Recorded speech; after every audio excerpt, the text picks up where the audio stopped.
इस साल चैत्र नवरात्रि का प्रारंभ 9 अप्रैल दिन मंगलवार से हो रहा है।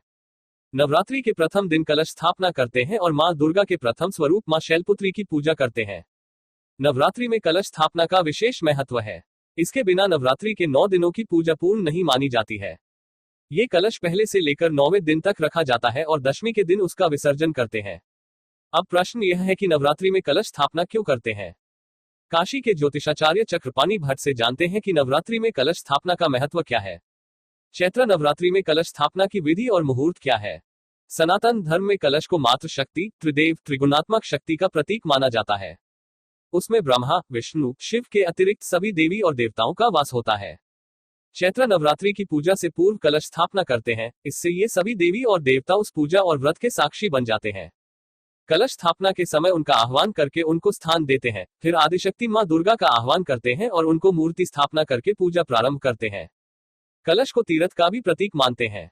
कलश के मुख में विष्णु, कंठ में शिव और मूल में ब्रह्मदेव का वास होता है। कलश में भरा जल शीतलता, पवित्रता और स्वच्छता का प्रतीक होता है। 9 अप्रैल को चैत्र नवरात्रि के प्रथम दिन कलश स्थापना करने के लिए मिट्टी या धातु के कलश का उपयोग करें। उसे माता की चौकी के पास स्थापित करें। कलश में सप्तमृतिका यानी 7 प्रकार की मिट्टी, सप्तधान्य यानी 7 प्रकार के अनाज, पंचरत्न, फूल, द्रव्य आदि डालकर उसमें जल भर देते हैं। उसके बाद उसके ऊपर मिट्टी का एक बर्तन रखते हैं, उसमें चावल भर देते हैं और एक नारियल को चुनरी में लपेटकर कलश के ऊपर रखते हैं। वह नारियल त्रिगुणात्मक शक्ति महासरस्वती, महाकाली और महालक्ष्मी का प्रतीक होता है। उसके बाद गणेश और गौरी की पूजा करते हैं।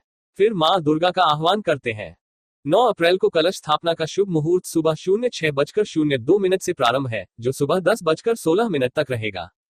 यदि आप किसी कारणवश सुबह में कलश स्थापना नहीं कर पाते हैं तो दोपहर में अभिजीत मुहूर्त में कर सकते हैं।